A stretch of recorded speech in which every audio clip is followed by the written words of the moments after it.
Brian's Beat. One thing is for sure, with President Trump, there is always something going on in the news media, whether it's fake, whether it's real, whether it's constitutional, whether it's seemingly unconstitutional. And when it comes to the travel ban order that he put out back in January, the end of January, we know that was unconstitutional.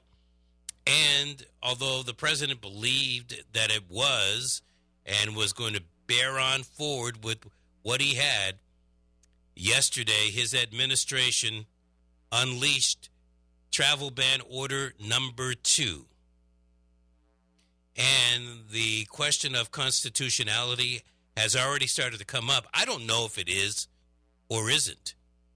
But what I love to do in this particular case is have somebody from the ACLU, the American Civil Liberties Union, in particular of Massachusetts, come on with us. And we've got the legal director today, Matt Segal, joining us. Hey, Matt, how are you today? I'm doing well, Brian. How are you? I am excellent. Glad to have you. So, thank you. Have you had a chance to go over the brief, the executive order? Yes, absolutely.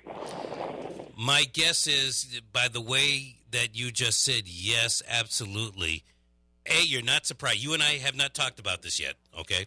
So you're not surprised, and what else do you want to add to that? Well, we've been monitoring this situation closely ever since the end of January when the first executive order came out banning people from 7 Muslim-majority countries. And we were part of a group that rushed into court on Saturday, January 28th, and got a temporary restraining order that was issued just before 2 o'clock in the morning on Sunday that halted that travel ban for 7 days here in Boston.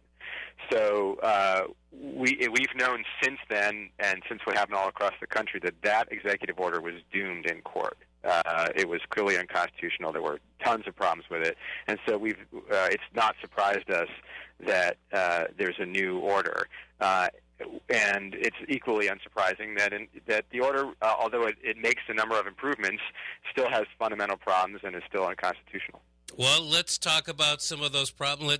Before we get there, the original order had a travel ban from, as they would say, 7 Muslim-majority nations. Iraq has been taken off that list.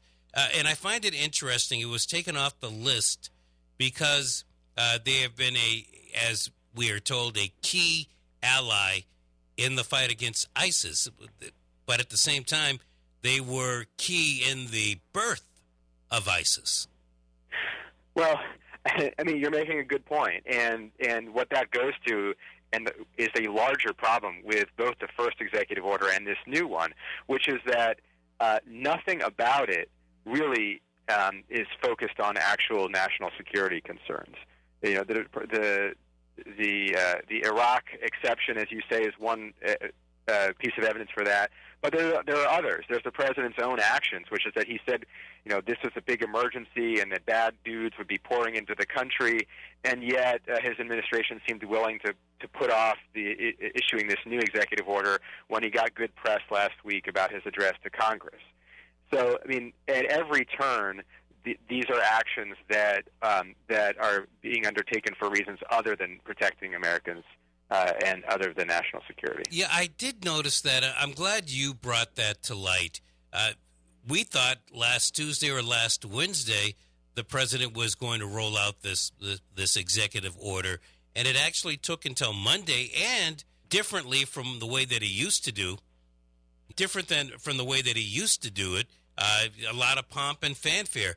No president this time. He signs it, and then he lets the lieutenants come out and unveil this. Well, right. I mean, what they tried to do this time around was, you know, like a good executive television producer, you know, try to make it look better on television. Because last time around, what happened is you had chaos at the airports and really unjust things happening to people all over the world.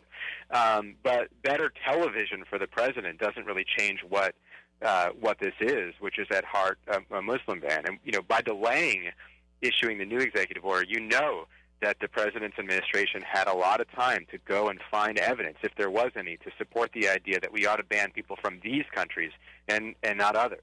And they didn't find anything. They didn't find anything that says that country of origin is a good predictor of who's going to become a threat to the people of the United States. In fact, the President's own Department of Homeland Security says the opposite.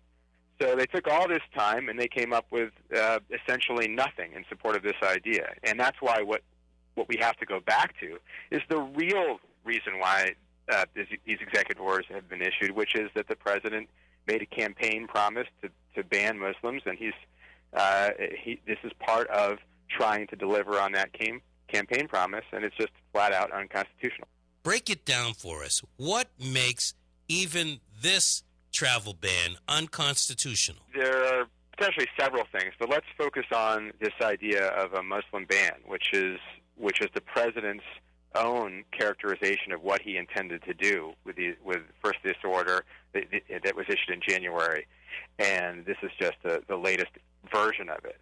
And the First Amendment to the United States Constitution has something called the Establishment Clause, which basically says that the government can't prefer one religion to another, and that's what is happening in this order. The government is preferring people who are not Muslims to people who are, and the way it's expressing that preference is it's making it awfully difficult for people to come to this country if they're from one of these 6 Muslim-majority countries. Now, break it down. How is it doing that? Where's the practice that shows that's what this order says, that's what the government would be doing?